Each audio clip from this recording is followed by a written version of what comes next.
And that's so, and kind of quite literally, as the children wait in anticipation, because they know somehow that Afikoman is going to show up somehow. We're trying to train them to wait in anticipation. They should know there's always hope, so to speak, for the future as well. I think I mentioned this story before, probably did. My great-grandmother, the Blues Rebbe, about, I mentioned last in the camps. I don't know if I mentioned this, but about baking matzahs. Go ahead. Yeah, I don't remember. Yeah, you did. Yeah. Okay, so basically, the bottom line was that in the camps, the Hasidim approached him to have a seder, and they told him, in fact, they would bake on matzah. And, you know, as incredulous as it was, they baked the matzah and they had a seder. And they rendezvoused at wee hours in the morning. And as they got to the part of eating the matzah, there's a woman there that objected. And she said, I know you're about to give the matzah out to all the adults, because they have the chiyuv, they have the responsibility. But I think this year, she said, we should give the matzah to the children. Because the matzah represents the hope and our salvation.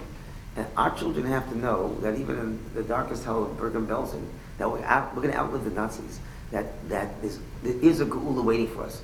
And therefore, she felt very strong that the matzah belongs to the children. And Buddha thought about the moment, and they said, you're absolutely right. And he gave the matzah first to the children, which is an incredible thing on so many levels. I mean, you know, we ask the obvious question at the beginning of every Seder, like we're celebrating our freedom, but we're back in Gullus. We're still in Gullus. And the answer is, well, you can be in Gullus and still feel free. I mean, for her to have that dialogue and that conversation and talk about the hope and there will be a future and we'll outlive them, that means they're not just going to vanquish the spirit. And that's the freedom that we're talking about, even in the midst of the Gullus. And that's what we're telling our children with the Afikomen as well. Okay. So the word Seder means there's an order, but more than that, you know, Seder also means even when things are out of sorts, eventually they sort their way back to their natural state. That's the way life is. Things are out of sorts, but eventually things somehow end up in their natural state, what's meant to be. That's what Seder means. We're out of sorts, we're in Gullus. But the Seder means that really the Seder should be, there's an order, which involves the fact that we should experience Geula and redemption. And what we're saying at the beginning is that there's a Seder here. And that even when things look bleak, but things will eventually work its way to their natural state, because that's what HaKadosh Baruch Hu wants for us, to be in that natural state of redemption and access to Him. Okay. Which really is part of the Hisham Delav Seinu as well, which I'll mention that now. The Hisham Delav Seinu, when we declare that, you know, it is this, and according to most, this refers to the bris, the covenant that He made with us, that guarantees our eternity.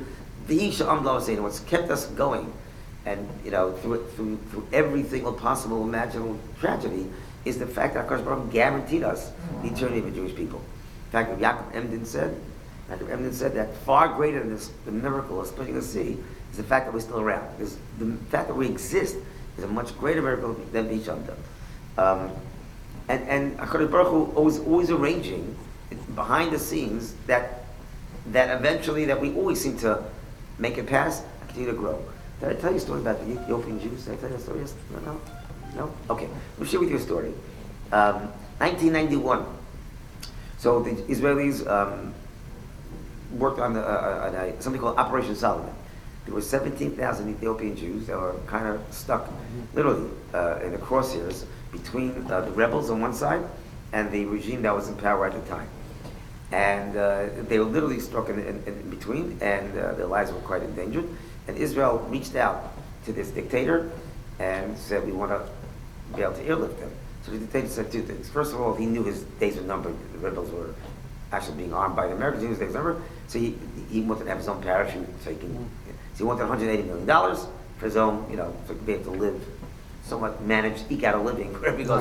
Anyway, the Israelis actually bargained down to $40 million. And he said, okay, I'm going to let you airlift the Israelis, but one more condition. The condition is, I need a letter from President Bush, it was the first Bush, that requesting this airlift. I think he needed it for political cover with the Muslim world, the Muslim countries, whatever, he needed that letter. So it was brought to President Bush's attention, but that became a major dilemma, because the United States at the time didn't recognize that government. So to write a letter to a government they don't recognize, it doesn't quite work. And it also would undermine the rebels' position, and who they're supporting. Right. So on the one hand, he wanted to save these 70,000 Jews. So he actually took it to a vote. There were 9 people in this council. I forget the name of the council. 9 people in this council took it to a vote. And it was a split decision. It was 4-4, up to the 9th person to decide. Literally, and his vote would have probably tipped the scales. And they said, okay, what's your vote? Because 4 said, no, we can't break the policy. 4 said, we have to say lies. So he said, I'm going to tell you a story first. So they said, okay, what's the story? The story was like this. He said, 45 years ago, all right, he said, 45 years ago, there was a fire. There was a fire in Harlem. And 3 black little children were trapped in the apartment. And there was nothing for them. There were people literally outside the street watching these 3 kids, the windows, the face against the window pane, just, waiting for the inevitable. And they were just hoping maybe that in the race against time, the fire engine would show up beforehand.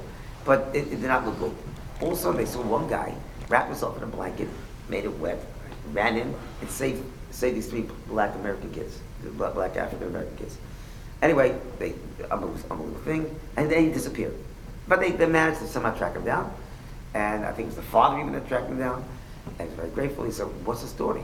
It's incredible. Why? He said, I'm an Ethiopian Jew, he said, and I've been living here just for a very short while. And I saw these 3 children, and something had to be done. We couldn't stand idly by. We have to save them. There's no choice. I didn't have a choice. So I went down and saved them. So this is what this 9th person is telling President Bush when they were deciding, do we save the Ethiopian Jews or not? So they were waiting, okay, so what's the thing? So he said, well, I was one of those 3 one of the 3 African children. I was one of the 3. How do you think I'm voting? All right? And that's what happened. He voted to save the Ethiopian Jews, tipped the scale of 5 to 4. It's true story, tipped the scale of 5 to 4. So, V'Hisham Tov saying to me, HaKadosh Baruch Hu planned way in advance for those Ethiopian Jews. 45 years earlier, already Hashem had a plan. This fire, save, boom, he could vote, and that's it. So, we don't even know how the miracles happen, but there are miracles. That's V'Hisham Tov Hasenu. Literally, this fellow was the 9th person to vote. He was the person that was saved. That saved the. He was saved, rather, by this Ethiopian Jew. He said, how can I not vote to save the Ethiopian Jews? Fascinating. So let me just, okay. Story. What? That's an a incredible story. story, Yeah, So, Rabbi, yeah. it's just like Purim and Queen Esther. This is how Hashem works. Right. In the background, it's 100%, the same 100%. story. So we're starting now with the Seder. We mentioned, so Seder means a natural state, that things get back to the natural state. Gul is the natural state, Gullus is the unnatural state. And we're telling each child, this is Seder, and we'll get back to this natural state, etc. Okay. So we start with Kiddush, right? And Kaddish, okay, we make Kiddush. Obviously this week is different. We make the Friday night, we do the Leil Shabbos piece well. And then we say the famous words that we say in every Kiddush, Zeichel Yitzias Mitzrayim. It's interesting that really the text should be Zeichel Yitzia Mimitzrayim. We left from Egypt, not Yitzias Mitzrayim, but rather Yitzia Mimitzrayim. We left from Egypt. But the Sfarim explain what it means is that actually there was a purging of Mitzrayim from within us. It was the Yitzias Mitzrayim. There was a Mitzrayim inside of us, and we'll talk about that in a few moments. And Yitzias Mitzrayim is there was a purging of the Mitzrayim from within us. That's what it's a reference to. Okay. So, and then we make a Shechiyanu, Vikimanu, Vigiyanu Lazman Hazeh. After the Kiddush, make a Shechiyanu. Now the word Higiyanu means that we should reach. We've arrived this time. I think I mentioned this slide. We've arrived this time, but Higiyanu, because we're in Negiya also, which means to touch. Then we say Higiyanu, we want to be able to touch the Yantiv. We want to be able to really connect with the Yantiv and really make it real to us. So we want to be able to touch it. Okay. So Kadesh, wash our hands, Karpas. Interesting thing about karpas, from a dove respect, we know we eat a vegetable called karpas. It's a generic vegetable. Some have greens. If you're European descent, you have potatoes because they didn't have any greens. So that's the reason. I've always wondered. Yeah, that's the reason. I remember my great-great-uncle, the story I mentioned about in Bergen-Belsen in the camp. So when it was first time first time he saw salads, he got to America. And he was at some dinner, and they gave him a salad. He looked at it and said it in Yiddish, and you'll translate for us, all right? So, ich estes kein Gruz, aki es Gruz, which means, I don't eat grass, cows eat grass. It's a machal, you call it a machal b'haima. So it's a food of animals. Like, and European, who eats grass? Who eats grass? Cows. So he throws beneath his thing and eat it, Anyway, so the karpas, for some is a vegetable, whatever kind of vegetable. But there's another interesting insight of karpas from a totally different perspective. The word karpas comes up also someplace else. You actually mentioned it. Where's Karpas mentioned? Anybody know? In the Megillah. In the Megillah. In the Megillah, Chor Karpas, right? When the Megillah is describing the beautiful tapestry of the Achashverosh's palatial scene of the party, one of the things was the very fine wool called karpas. Karpas is a fine wool. Okay, interesting. There's another place it's mentioned actually, in a Rashi. When Yaakov gives Yosef a ksonas pasim, this very special coat, Rashi says it's made out of karpas, which is a fine wool. Well, that's interesting. But now we'll connect the dots. We all know that we ended up Mitzrayim because what triggered it? The tension that was caused by this coat and the jealousy that it created that sinas chinam. So this karpas, which we dip in salt water, which can remind us of the coat that's also was dipped in that blood as well, is a reminder that on some level, and we're still unfortunately suffering the final gullus, which with the second mission was destroyed based on sinas chinam. So you remind us of the karpas in a very in cryptic way. The karpas is also a reference to that ksonas pasim that originally started that sinner to get started. Okay, so we have kadosh urchas karpas yachatz, and then we mentioned breaking the matzah. Now halachically speaking, by the way, just to review, halachically speaking, you lift up all three matzahs. I'm sorry, we'll get the brooks later. I'm sorry. We break the matzah. We talked about part of the matzah now, part of the matzah the afikomen we say for later, and the lesson for the children is there's always a future waiting for us, hidden, but it's there. Okay. Then we begin with the halach ma'anya, the achol of a son of Ba'ar. Mitzrayim, there's the poor man's bread left in Egypt. Statement number 1. Kol dichman yes v'yechol. Statement number 2 is a hangel and kamit. Statement number 3, now we're here, next year in Eretz Yisrael. 3 statements that don't really seem to connect. Statement number 1, poor man's bread we left in Egypt. All right. Number 2 is whoever wants to come and eat. Number 3, next year in Eretz Yisrael. How do we connect the 3? So to connect the first 2. Is yes, this is the poor man's bread left in Egypt. On the night of Pesach, as I mentioned last time, we mentioned many times, is that it's not enough to celebrate the Geula, but it's also an expression of appreciation that the Gullus was really part of the process that was necessary, that made us who we are today. Halach ma'anya. Do you know why the Jews are the most sympathetic, empathetic, giving nation in the world? There's nobody that gives as much stuff as the Jews. Nobody. Where does it come from?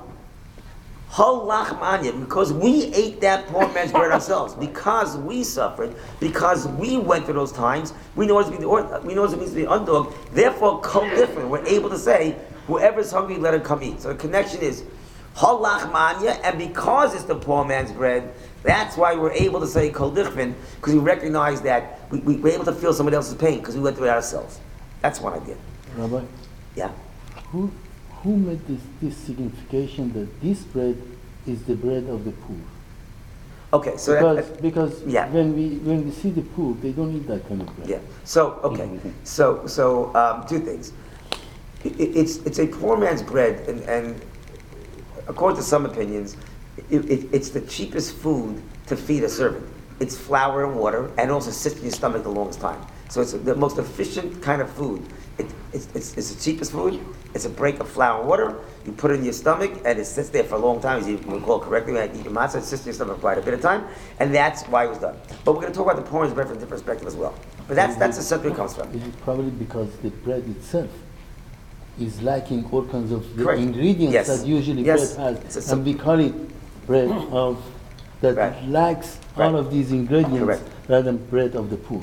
Okay, so we mentioned last time, I think we mentioned this last time, maybe not, that the other reference why this poor man's bread actually is a symbol of freedom is, in a certain sense, the more things that are going on in our life, the less free we are. The more that we have things in our lives, the more we're attached to them, the less we are. The poor man, on some level, because he has nothing, right? There's an element of freedom that he enjoys. So it's a poor man's bread because it represents freedom and that he's not stuck in anything. Right? Exactly, yes. Right? And he's not attached, as I think I told you last time, right?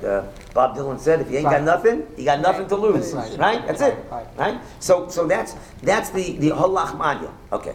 We also mentioned last week, and sort of finish it off, that this halach ma'anya is kind of like the breaking of the glass under the chuppah. Under the chuppah, in the height of Simcha, by the way, I'm a personal announcement, only because I want your brachas. My son just had a little baby boy about an hour and a half ago. All right? How many grandchildren now? Quite a few, but this is the first title bell. Sorry, I should. It's all right. No, it's the first title bell. It's the first boy. That's very nice. He's in Eretz Yisrael. Many more. Amid Hashem. It's interesting. Rabbi, how many children? Not enough. Not enough. That's a good answer. I like that. The truth is that it's interesting. The baby was born Thursday when I got the call here, but it was Friday in Eretz Yisrael. In terms of a bris, now they're thinking of coming back here for the bris, which I don't think is whatever. But the bottom line is, it's interesting. I don't think it's really a question, but it's fascinating because if you count from Eretz Yisrael, the bris should be Friday. If you count from here, it's bris Thursday, right? It's interesting. Anyway, so we say like this. At the beginning of the Seder, when we're just getting into the excitement of the Chayris, we temper that with halach manyat. You want to know? There's a poor man's bread that the Jews have in Egypt, and we're still suffering on some level from that as well. So halach manyat becomes the reminder, the sombering up, much like the kittel. I think Sfardim don't wear kittles, but most guys wear kittles on the night of Pesach. Is also one of the reasons for wearing a kittel is to kind of somber the mood of don't temper the mood like we break the glass. Don't get too giddy because of it. Others learn by them. Those the Rebbe learned differently. The kittel is really a Jewish clothing. And we celebrate the fact that one of the reasons why we saved is like Shinim Malbusha, because we didn't change our clothing. So it's considered to be a very traditional clothing, so we wear that on night of Pesach. Okay, but anyway, the bottom line is that the halach manya is kind of tempering the joy of the moment.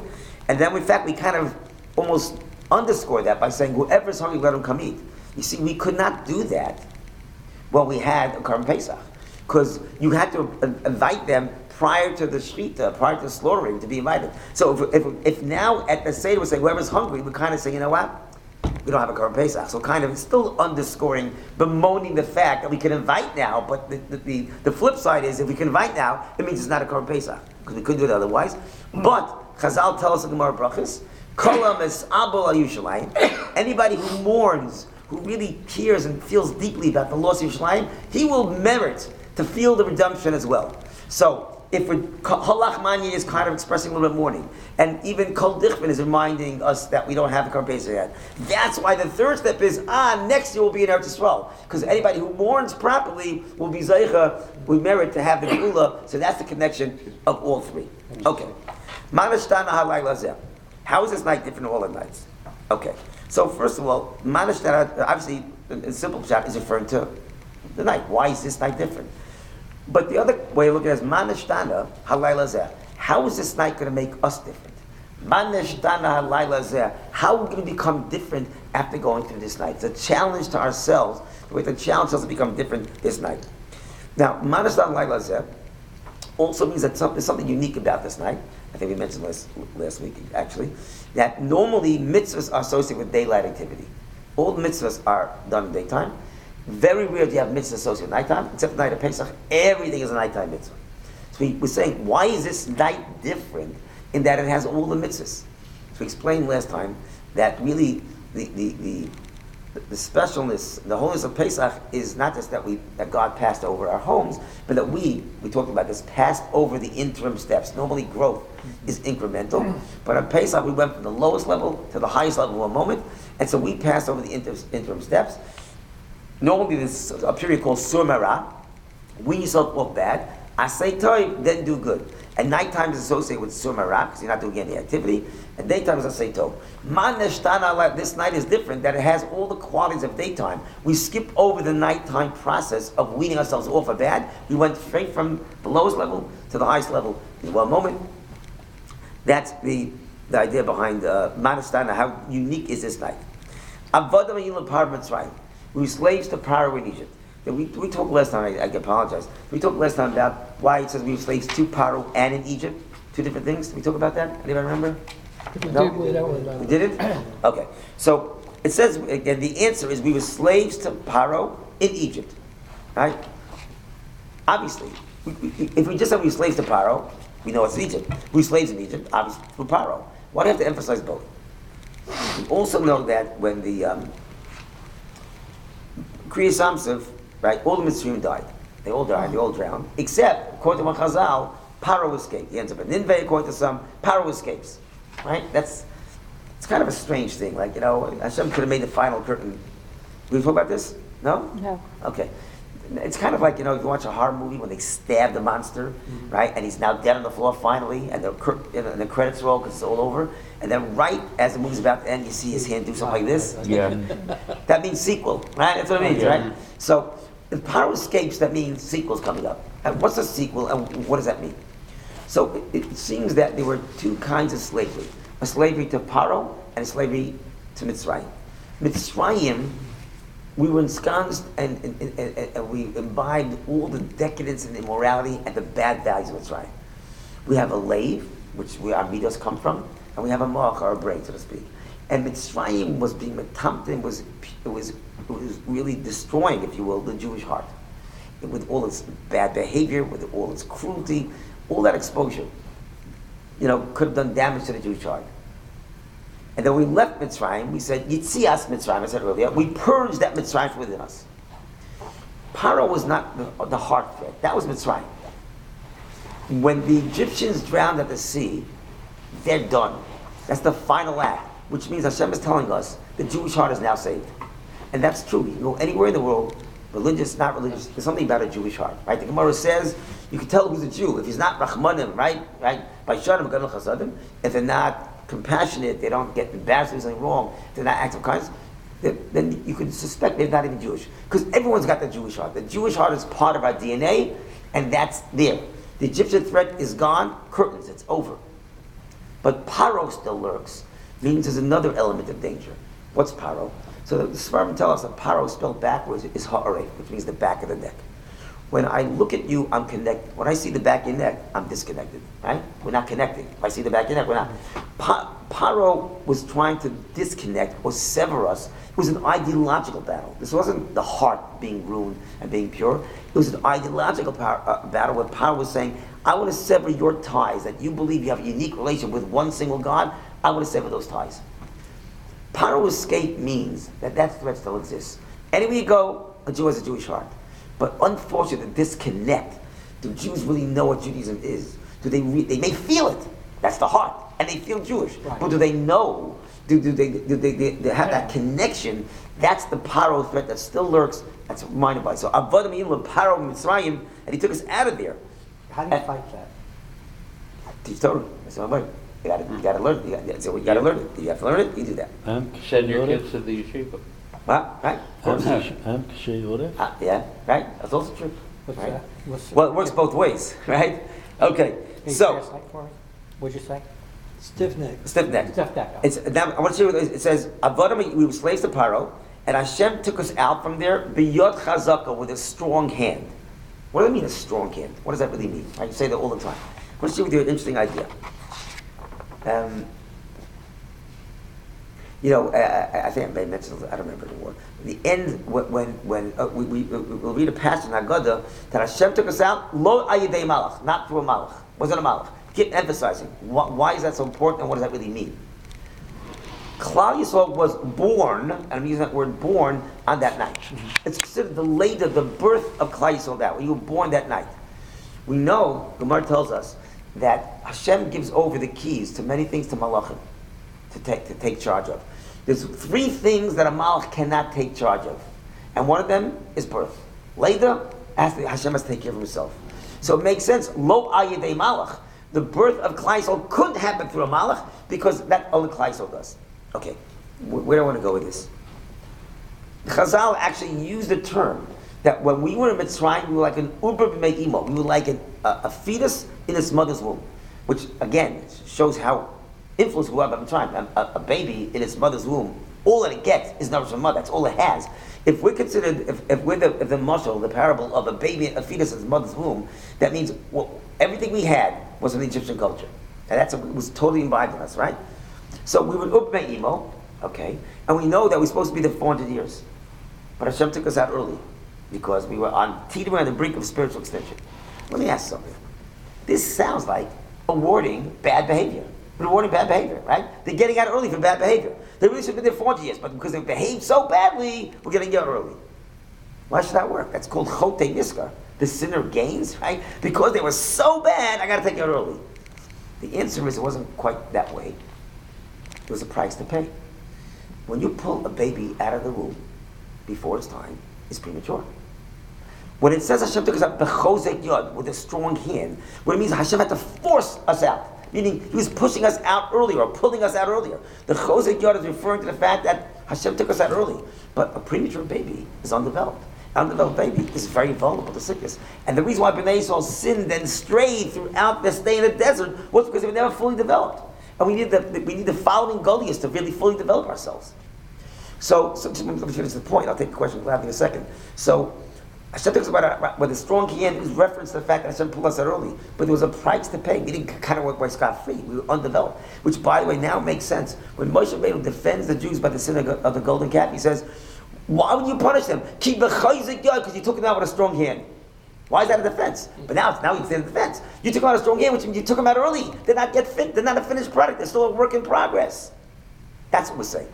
So B'chozik God is a reference to the fact that Hashem took us out early. We're grateful, because the alternative would have been spiritual extinction. But understand there's a price to pay, like an undeveloped baby. That's, yeah. You want to ask a question? I was going to say that weren't we in the level, like 49th level of Tumah? Correct, yes. If we waited any longer, yes. How could it be early then? No. We were supposed to be there 400 years. Yeah. But because we ended up on the 49th level of Tumah, Hashem had no choice, so to speak, but take us out early. Right. So He took us out early. But the point is, then, it seems like we gained by the fact that we were impure. That's what I'm saying. It sounds like, right? Really, Hashem told Avram, they're going to be 400 years. And Hashem took us out early because you're right. We were at the 40th level of impurity, and then we would have kind of become spiritually extinct. But I'm just pointing out, that sounds like because we were so terrible, we get out before time. So I'm explaining, no, came with the price. All right? Okay. So you said three things that God did, so could do. Yeah. First is Hashem does Himself. Does Himself. Giving birth, a marriage. What is the third one? It's not marriage, actually. It's parnasa is one of them. Parnasa, one of them. Hashem takes parnasa. But let me finish this. We'll get to that. Parnasa, tchiyah, chayim, and mavis. We'll see. There's three maftechas. Some say matar, but rain. All right, let's see. So, Okay. but I heard that God is a Some matchmaker. say four, actually. It's machlok. Yes. Hashem is mizavik zevugim, but I don't know if that. It doesn't say anyway that's like a bimach. It's a good point. It says Hashem is mizavik zevugim, but I don't know why it's not included in one of those four, depending on which chazal you read. So what are those four again? So Important for me. it's either the birth, death, and Geshem and Leda. Geshem, it's Rain. and Geshem. no Geshem. Birth. What was the fourth one? Parnasa. Oh, Parnasa. Some say Geshem Parnasa is the same thing. That's why it depends on different chazal. Okay. All right. Okay. So now Hashem took us out with a strong hand, and had He not taken us out, we'd have been mishubrit to Paro. We'd been enslaved to Paro forever. And everyone asks the question: is that really true? Can we remain enslaved forever? So some learn mishabata means no. That we could be, we physically would have gotten out, but we would still always been connected to the culture of Egypt. It would have been so much part of us and ingrained in us. We've been mishubit means we've been slave to that culture. Hashem not taken us out early, we've been slave to that culture. And then it says, but even if we're wise, and I say in English, it says, even if we're wise, all men of understanding, even if we're old, and even if you know the Torah, we still have the obligation to recite Haggadah. Okay? So it's interesting, by the way. And why do we have that obligation? If we know it already, we're wise, and we have understanding, and we're old, and we have Torah, because the mitzvah tonight is not just to regurgitate the information, but to relive the experience, obviously. So it doesn't make a difference what you know and you don't know. Maharal actually points out that there are 4 levels of wisdom, and that's why you have 4 expressions. Wise, das, is just like your IQ, your basic wisdom. The next, bina, because the word binyan, which means to build, to develop, it's when you take your wisdom and you develop it. The next level is something called wisdom that comes from old age, also known as experience. So you incrementally, you have IQ, development, experience, but the highest level is knowing Torah. But even if we know the Torah, still have an obligation to recite the mitzvahs right. Now we're gonna in the next paragraph we're gonna talk about the fact that there's a dispute whether there's an obligation when it says you have to recite the mitzvah of mitzvahs right. Remember, it says kol halaylos, all the nights. Does that mean day and night? It says when it says kol yemechecha reda. When it says kol yemech, all the days of your life. Does that mean kol mean all the days, meaning day and night? Or does kol mean all the days, meaning forever, even ties Mashiach. That's the machlokes. You'll have an Amar Abu Lezer ben Azariah. I was like 7 years old, and it's Kol Yimei Chaycha mean the nighttime. Chacham say no, it means Ma'aseh Mashiach. Okay, so that's the mitzvah we have every single day to remember that Hashem took us out of Egypt. We have mitzvah every day. It's a machlokes whether it's day and night or day forever. But we also have a mitzvah called Sipur, which we have the night of Pesach, and that's to recount the story. Everyone asks the question, what is the difference between remembering that we have every single day and Sipur? And most of us understand that Zechira, you're satisfied by just a mere mention of the fact, and Sipur, it's quantitatively, there's more to discuss. But it would seem to be that it's not just about quantity. Zechira you can get by with 3 words, and Sipur requires multiple words. It's much deeper than that. The Rambam, interesting enough, when he counts the Taryag mitzvahs, the 600 mitzvahs, he does not include the mitzvah to remember that Hashem took us out of Egypt that we have every single day. As paramount as that mitzvah is, it's kind of shocking because so many mitzvahs are connected to that mitzvah. The Rambam does not include that mitzvah as part of the Taryag mitzvahs. Now, it doesn't mean he doesn't think it's a mitzvah. There's a club called the Taryag Club. There's more than 613 mitzvahs. There's thousands of mitzvahs, by the way. But there's only 613 that become part of that 613. The Rambam says the mitzvah that we have to remember Hashem took us out of Egypt every day is not part of the 613. However, the Rambam does include the mitzvah of Sipur that we have a night of Pesach. That is part of the 613. It's kind of odd. The mitzvah we have one night a year, part of 613. The mitzvah we have every single day, not part of 613. Why not? So some of the Mefarshim, some of the people explain the Rambam and say, because the Rambam had a rule. One of his rules, how do you become a member of the 613 club? There's a club called the 613 club. How do you become a member? Kind of like Costco or Sam's Club, you have to become a member. And how do you become a member? You have to be a mitzvah that will apply in times of Mashiach. If it's a mitzvah that will apply in Mashiach, you don't get the Taryag. It would seem that the inference is that Rambam said the mitzvah Zechira will not apply in times of Mashiach, but the mitzvah Sipur that will apply. And that's why Sipur that we have tonight on night of Pesach is part of 613, and Zechira is not. The question is why? And by the way, that follows this dispute that we're mentioning over here. Does Kol Yimei Chaycha mean to include daytime and night, which is what we do? We have mitzvah Zechira at nighttime, and therefore it follows. You don't have the mitzvah of Zechira in times of Mashiach. Right? Kol Yimei Chaycha is coming to include that we have the mitzvah day and night, but then we don't have the option of learning means day, every day, even times of Mashiach. So that would seem to buttress and support the Rambam. But the question is why? Why is the mitzvah Zechira, which is so fundamental, not going to apply in times of Mashiach, and Sipur will? So really the Gemara gives us a clue. The Gemara really discusses. The Gemara says the following. The Gemara quotes a pasuk of Navi that when Mashiach comes, we'll no longer talk about the fact that Hashem took us out of Mitzrayim. The Gemara gives a mashal. What's the mashal? The Gemara says like this. A guy is walking to a town and he's attacked by a wolf. And he managed to fight off the wolf. When he comes down, he says, guys, you're not believe what happened. I got attacked by a wolf. I escaped. I beat him out. Right? That's what you're talking about. Let's say you go to the next town and you get attacked by a tiger, right? Or bear, whatever. And you outrun the bear and tiger and you run, you hide. So when you come back to town, you're like full of drama, and you talk. It's unbelievable. You can talk about the bear. You're not going to talk about the wolf. That's gone. And if you got a third town, and you get attacked by a lion. You can talk about the lion. Why? So the Gemara uses a formula. That a present drama will will push away a prior drama. When you're traumatized on a drama, so your current emotional drama is what you're feeling, and what took place earlier kind of falls to the wayside. Says the Gemara, the current drama and trauma when Mashiach comes will push away the drama of Yetzias Mitzrayim. That's why you won't have Yetzias Mitzrayim when Mashiach comes, because the drama of Mashiach, that's going to supersede it, and everything will recede to the background. Said Rav footnote beautifully. If that's the formula, now I know why Zechira doesn't apply, and that's what Rambam didn't include in 617, but now I know why Sipur does apply. Why? Because we'll see later on, and you all know this, we're going to say in the Haggadah, Chayiv Adam Liris As, my night of Pesach, everyone has to view as if it's happening to them. Sipur means it's happening currently. If it's happening currently, it's not a past drama that gets pushed to the side. So the reason why Sipur will apply when Mashiach comes, and Zechira won't, is because Sipur is different than Zechira. Not just because quantitatively there are more words to be said. Because Sipur is happening currently. If it happens currently, the formula, which is a past drama gets pushed to the side, doesn't apply to Sipur because it's not a past drama. It's happening now. So when Mashiach comes, yes, there'll be Mashiach drama and this drama. Because it's a current drama. So that's how Sipur is different, and that's why Sipur is included in 613 of the Rambam, and Zechir is not. Okay, let's go a little further. Baruch HaMakom Baruch Hu. We're going to thank God for giving us the Torah, and then we launch into the 4 sons. All right. So,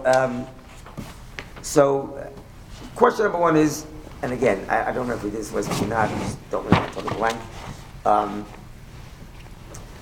Why do we need this preamble, this introduction? Like we're going to talk about the 4 sons, and we start off, thank Him for giving us the Torah. Just go straight to the 4 sons. Why do you thank Hashem for giving us the Torah? So the idea is that in every phase of life, there are different books that appeal to us, that speak to us. When you're a kid, when I was a kid, so when you're 8-year-old, 5-year-old, you're reading Dr. Seuss. And you get into the teenage years, by my days it was the Hardy Boys, right? Or Nancy Drew, right? And you get a little older, it's maybe Sports Illustrated, and then when you get to the college age, it's reading about different universities, and then older you're reading about investments, and then older you're reading about vacations, and next older maybe about retirement, and the next one is about golf, the next one, whatever it is. But every stage has a different book that speaks to you. But hopefully when you're 80, you're not reading Dr. Seuss. And when you're 8 years old, you're not reading about retirement plans, right? Mm-hmm. But there's one book that speaks to all of us, no matter what age, and that's the Torah. The Torah addresses, when we're 8 years old, the Chumash story, the Bible story speaks to us as a model, and on the deepest level, for that 8-year-old, it speaks to us as well. And so we say, thank you for giving Hashem a Torah. You know why? Because with this Torah, I'm going to address 4 different people that are so opposite each other. You think you need 4 different books? I need a book for the Rasha and a special book for the Chacham. No, not true. Thank you for giving us a Torah, because this Torah addresses every single person. Okay, so let's talk about the Chacham. Chacham Ma'omer. He says, Ma ha'edas v'achukim ha'shpatim. What is the nature of all these rules and laws and customs that you commanded us with? Right? And then we tell him, by the way, you can't eat after the Afikomen. So how does that answer this question, and what is this question? So the Chacham is really asking, guys, I'm in. I believe in Hashem. I want to have a relationship with Hashem. Why do I need all these different kinds of chukim, statutes, the mishpatim, this, right, edus, symbolic. Why don't I connect to Hashem? What do I need all these things? What do I need it for?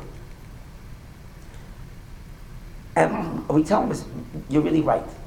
You don't need it to make a connection with Hashem or to remind yourself there's a relationship with Hashem. If you're now 40, 50 years old, and you have a job, and you're sitting in your office, so you might have a picture from your high school basketball team on the wall. And why do you have that picture? To remind you, you used to play basketball. It was fun with the varsity. You had a couple good, you won a couple games even, right? Great.